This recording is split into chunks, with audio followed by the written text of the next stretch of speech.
은혜 우리 가운데 풍성하게 허락해 주시기를 간절히 소망합니다. 아멘. 어제 우리가 요한계시록 6장을 마치면서 그 마지막에 나왔던 질문을 기억하실 것입니다. 6장 마지막 17절 말씀에 그들의 진노의 큰 날이 이르렀으니 누가 능히 서리요 하시더라. 하나님의 큰 진노의 날에 누가 능히 설 수 있을까요?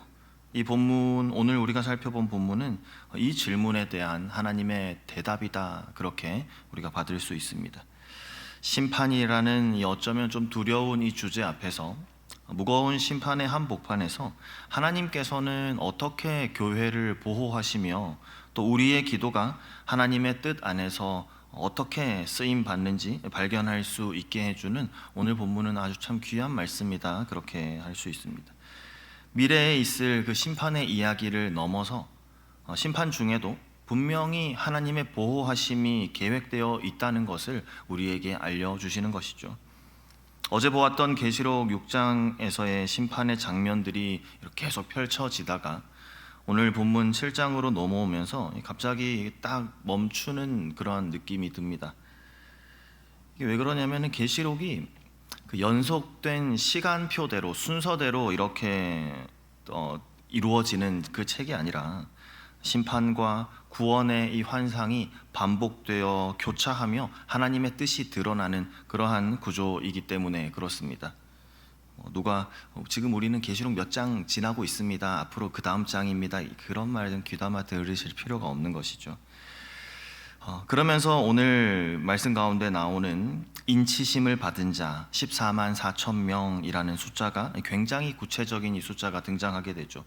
7장 4절 말씀에 내가 인침을 받은 자의 수를 들으니 이스라엘 자손의 각 지파 중에서 인침을 받은 자들이 14만 4천이니, 우리가 정말 이 숫자를 14만 4천 명 이렇게 딱 그대로 숫자 그대로 받아들여야 할 것인가? 대부분의 신학자들이 이 숫자를 상징적인 수로 봅니다. 이 수를 문자 그대로, 그 의미 그대로의 그 수로 받는 것이 아니라 구약의 12지파 그리고 신약의 12사도 12 곱하기 12에다가 또 충만함을 뜻하는 천을 또 곱해서 14만 4천이 되는 겁니다. 이 숫자의 의미가 무엇이냐면은 결국에 하나님께서 구속하신 자들을 단 한 사람도 잃지 않으신다라는 그 위로의 수인 것이죠. 하나님께서 하나님의 백성으로 그렇게 택한 자들 단 한 영혼도 놓치지 않으신다는 그 하나님의 계획, 그 가운데 위로가 담겨 있는 것입니다. 어떤 이단처럼 그 과천에 성지 두고 14만 4천 명 문자 그대로 채워져야 구원이 완성된다, 이 전혀 성경적인 주장이 아닌 것입니다.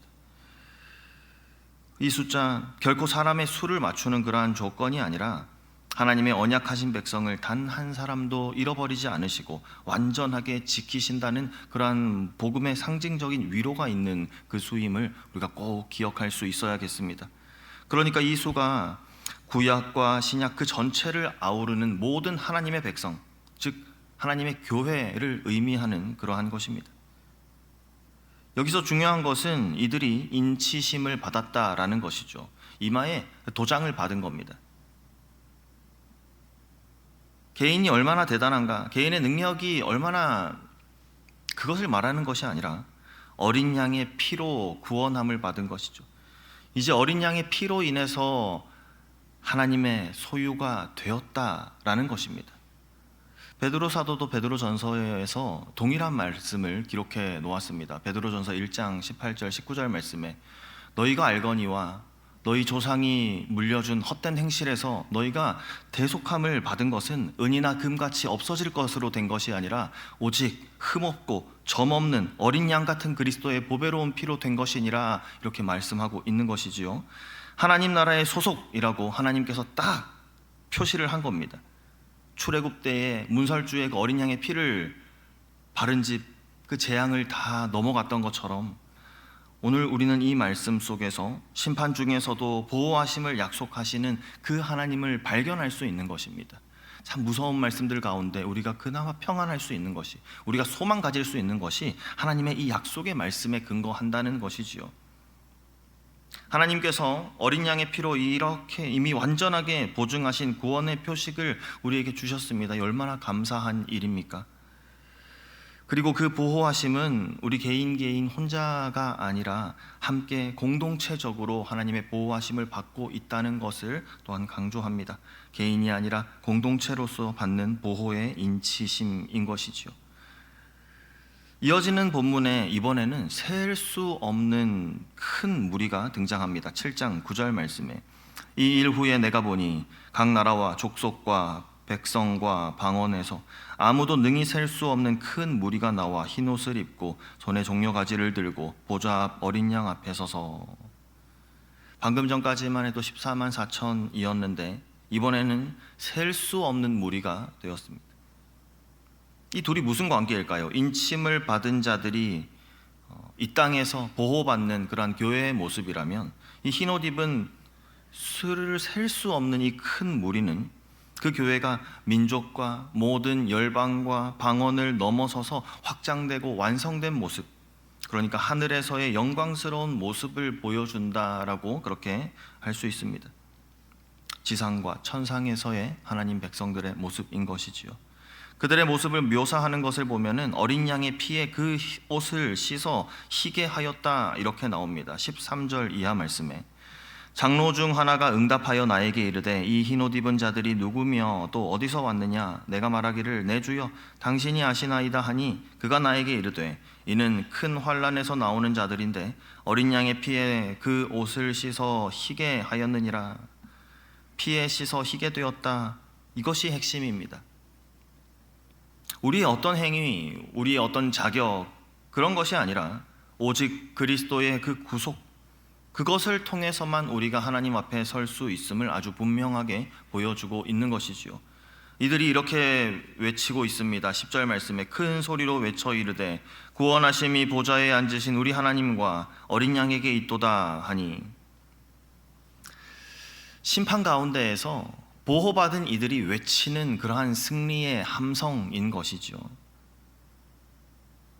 오늘 우리의 삶이 이러한 승리의 찬양을 선포하는 그러한 삶이 되게 하시기를 소망합니다. 이제 8장으로 넘어가면요, 7번째 인을 뗄 때에 반시간쯤 하늘이 아주 고요해졌다라고 그렇게 나옵니다. 1절 말씀에 일곱째 인을 떼실 때에 하늘이 반시간쯤 고요하더니, 침묵, 이 고요함, 무엇을 의미하는 것일까요? 하늘 전체가 숨을 죽인 것 같은 그러한 침묵 가운데 많은 신학자들이 이 하늘의 고요함을 심판 직전의 정막일 뿐 아니라 땅에서 드려지는 성도들의 기도가 온 하늘을 집중케 하는 그러한 거룩한 순간이다, 그렇게 해석합니다. 무슨 말입니까? 우리의 기도가 하늘을 움직이고 역사를 움직이며 하나님의 뜻 안에서 반드시 응답된다라는 우리의 기도에 대한 하나님께서 그 기도를 들으심을 알려주는 그런 위로의 말씀이 되는 것이죠. 땅에서 성도들이 드리는 기도가 하늘 보좌 앞으로 집중되어 올라가는 그러한 거룩한 시간인 것입니다. 기도가 올라가는 시간입니다. 실제로 다음 장면을 살펴보면 천사가 금 향로에 성도들의 기도를 담습니다. 그리고 향과 함께 하나님께 올리지요. 8장 3절 이하 말씀에 또 다른 천사가 와서 제단 곁에 서서 금 향로를 가지고 많은 향을 받았으니 이는 모든 성도의 기도와 합하여 보좌 앞 금 제단에 드리고자 함이라. 향연이 성도의 기도와 함께 천사의 손으로부터 하나님 앞으로 올라가는지라. 오늘 우리가 드리는 기도도, 오늘 우리의 기도도 헛되이 땅에 떨어지는 것이 아니라 금 향로에 담겨 하나님 계신 하늘 보좌로 올려지고 있는 줄 우리가 믿습니다. 그런데 더 놀라운 것은요, 그 기도가 담겼던 이 향로에 제단에 불을 담아서 땅에 쏟으니까 일어나는 일입니다. 거기서부터 어떤 일이 일어납니까? 우레와 번개와 지진과 같은 심판이 시작되더라라는 것입니다. 우리의 기도가 그냥 하늘에 올라가서 끝나는 것이 아니라 그 기도가 다시 땅의 역사와 심판과 구원에 직접적으로 이렇게 연결된다는 말씀입니다. 우리의 기도가 그냥 공허한 외침이 아니다라는 것이죠. 우리의 기도를 하나님께서 그 하나님의 주권적인 계획하심 안에서 우리의 기도를 이렇게 사용하십니다. 강력한 힘을 가지는 것입니다. 하나님께서 우리의 기도를 이렇게 하나님의 주권적으로 사용하신다니 정말 놀랍지 않습니까? 그리고 이어서 네 천사가 나팔을 불면서 심판이 시작됩니다. 땅, 바다, 강, 하늘의 3분의 1이 타격을 입습니다. 이 창조 세계에 대한 심판인데 창조 세계 전체에 대한 심판이 아니라 그 3분의 1입니다. 아직 완전한 파멸은 아니라는 것이죠. 그 안에서 회개할 기회를 남겨두시는 하나님, 경고하시지만 동시에 하나님의 자비하심을 보여주시는 그러한 구절입니다. 경고하심을 통해서 돌이키기를 바라는 그러한 하나님의 마음인 것이죠. 이 말씀을 통해서, 오늘 말씀을 통해서 우리에게 들려지는 이 하늘의 나팔 소리, 우리에게 두려움만을 주려고 하는 것이 아닙니다. 세상 가운데 살아가면서 때로는 우리가 너무 세상 것을 의지하며 세상에 너무 의존하며 살아갈 때에 나팔 소리가 들려오는 것이죠. 그렇게 살아가지 말고 하나님께로 돌아오라 라는 그러한 촉구의 소리로 우리가 받을 수 있어야겠습니다. 오늘 계시록의 두 장의 말씀을 묵상하다 보면 결국에 처음 드렸던 질문에 돌아가게 됩니다. 누가 능히 서겠습니까? 이 심판의 때에 누가 능히 서리요? 그 답이 이제는 좀 명확해지는 것 같습니다. 바로 누가 섭니까? 어린 양의 피에 옷을 씻어 희게 된 사람들, 바로 어린 양의 피로 인치심을 받은 자들, 그리고 기도로 하나님과 연결된 공동체, 하나님의 백성들, 심판의 가운데에서도, 그 심판의 시간 가운데에서도 능히 설 자, 바로 우리인 줄 믿습니다.